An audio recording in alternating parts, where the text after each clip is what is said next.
On a, nous, de quoi nourrir tout le continent africain et peut-être même nourrir une partie du monde. Et pourtant, on a faim en Afrique de l'Ouest. Il y a des poches de famine. Il y a des récoltes qui pourrissent dans leur pays d'origine parce qu'on ne peut pas traverser les frontières. Parce que les camionneurs sont fatigués, malgré les règles de la CEDEAO, d'avoir 15 contrôles avant d'arriver au port de destination.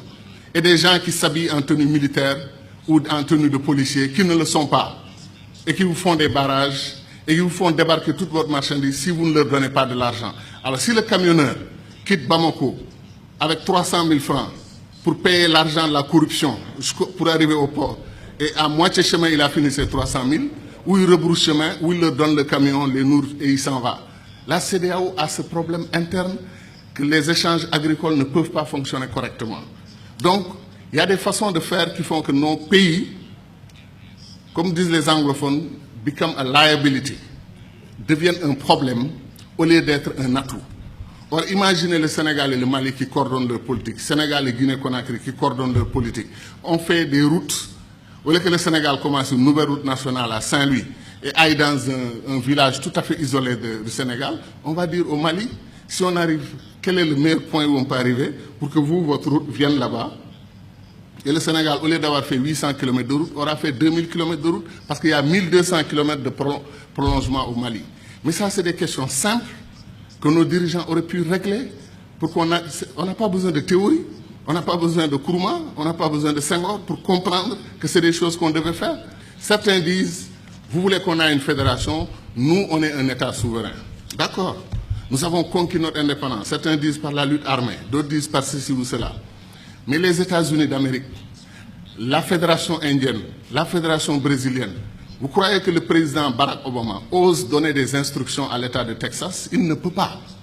L'État de Texas est un État souverain à l'intérieur d'une fédération. Ils ont leur constitution.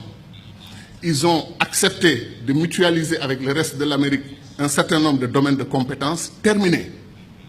Obama n'ose pas toucher aux lois internes de l'État de Texas. Les Mormons dans l'Utah, ils ont leur système de gouvernance. New York est l'État libéral, Californie ultra-libéral. Des États conservateurs, des États qui n'ont rien à voir dans leur philosophie, vivent ensemble et gagnent ensemble au plan économique et constituent la Fédération des États-Unis d'Amérique. Donc quel est notre problème, nous, Africains? Le panafricanisme doit être clair sur une question. Le panafricanisme n'est pas une unité des États noirs. Un Cheikh Anta montrait que les Arabes, 3 Arabes sur 5 sont des Africains aujourd'hui. L'héritage du peuple arabe doit être réclamé par l'Afrique plus que tout autre continent. Donc de ce point de vue, l'unité arabo-africaine devrait être une réalité en Afrique. Les États-Unis d'Afrique devraient concerner tout le continent africain. Et nous ne voulons pas qu'une partie du continent africain se détache pour aller dans la Méditerranée, travailler avec les Européens. Vous avez vu l'UMP et tout ce qu'ils ont tenté ensemble, ça n'a rien donné. L'avenir des pays arabes, maghrébins, c'est l'Afrique. C'est leur profondeur africaine. Tant qu'ils voudront s'allier avec l'Europe ou chercher d'autres alternatives à l'Afrique, ils n'y arriveront pas. Parce qu'ils sont sur le sol qui leur appartient aujourd'hui et qui s'appelle l'Afrique. Mais les contradictions, il y a un magma de contradictions. Ce qui se passe en République démocratique du Congo est un scandale permanent. Des pays africains entrent en République démocratique du Congo, prennent les ressources dont ils ont besoin et repartent. Quand les Belges ou les Français ou les Américains ou les Chinois le font, nous crions. Mais quand des Africains le font, on appelle à des négociations, etc., etc. Il y a des injustices que des Africains commettent sur d'autres Africains. Qu'est-ce qui nous empêche de faire les ponts sur le fleuve Rosso entre le Sénégal et la Mauritanie?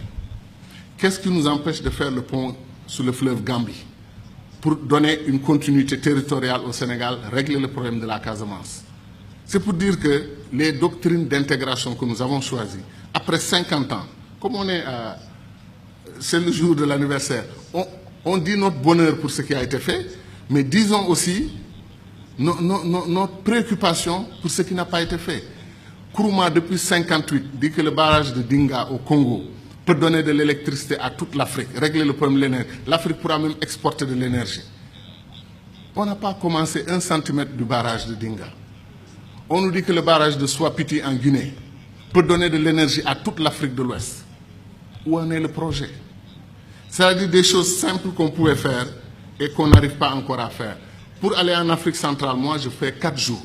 1 jour de voyage, 1 ou 2 jours pour régler les affaires que je veux faire là-bas. Après, c'est la bataille pour le retour.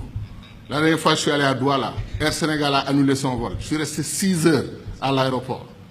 Et après, on m'a dit que non, Air Sénégal n'a pas tout à fait annulé. Ils arrivent. On prend 2 avions et on dit qu'on a une compagnie aérienne. 2 avions, ou 2 avions et demi, parce qu'après, on a un petit dash qui tourne, les hélices, etc. Qu'est-ce qui nous empêche de mutualiser? Air Afrique a été une très belle expérience panafricaine. Depuis qu'on l'a perdu, il n'y a rien. Comme disait l'autre, on fait de la compétition ruineuse entre nous. Un pays africain refuse de prendre votre offre pour exploiter son pétrole, votre offre de 10%, il refuse. Vous traversez la frontière, un autre pays africain vous ouvre les bras, venez prendre. Pourquoi nous faisons des choses comme ça? Donc ce que nous disons, ce n'est pas de la théorie. Contrairement à le sentiment de certains amis dans la salle qui ont pensé que nous, on voulait faire un puissant saut vers le passé. Non, on veut faire un saut vers l'avenir. On veut accélérer l'histoire de ce continent parce qu'on peut le faire. Tout est à volonté d'hommes. C'est les hommes et les femmes qui décident. Et nos dirigeants doivent entendre notre voix. C'est pour cela que les panafricanistes doivent se lever. Ils doivent s'organiser politiquement. Il y a des Africains panafricanistes qui votent pour des dirigeants anti-panafricanistes, qui ne veulent pas l'unité de l'Afrique. Ça n'a pas de sens. Je pense que les panafricanistes doivent être debout et faire entendre leur voix. Et je termine en disant encore une fois que moi, je crois en l'Afrique, et je sais que ceux qui sont dans cette salle croient en l'Afrique. Ce qui me désole le plus, c'est que si on faisait un concours de ceux qui aiment l'Afrique, qui croient au potentiel de l'Afrique, il y a des chances que les Chinois, les Américains, les Brésiliens viennent avant nous autres Africains. Parce que ces gens connaissent. Ils savent ce qui se passe en Afrique. Ils savent que l'avenir du monde, Sarkozy, malgré la critique qu'il nous a faite ici, qui ne correspond pas du tout à l'histoire, qui est totalement fausse, que nous ne sommes pas assez entrés dans l'histoire, c'est nous qui avons créé l'histoire. C'est chez nous, en Égypte, que l'histoire a commencé. Et ça, j'y crois profondément. Pendant, comme disait Chanteg, eux, l'Europe, ils étaient dans la barbarie. Mais Sarkozy, qu'est-ce qu'il a dit? L'avenir du monde se joue en Afrique. Il est important de nouer des alliances avec les Africains dès maintenant, bien qu'il ne l'ait pas fait côté immigration. Mais je veux dire que c'est ça.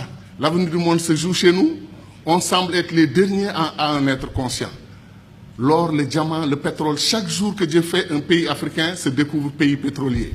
Il y a des pays comme le Mozambique vers la Tanzanie, on découvre qu'ils ont des réserves d'or et des réserves de pétrole et de gaz supérieures aux réserves du Koweït. Vous vous rendez compte? L'Afrique est un don de Dieu. Est-ce que les Africains en sont conscients? C'est ça la question. Merci.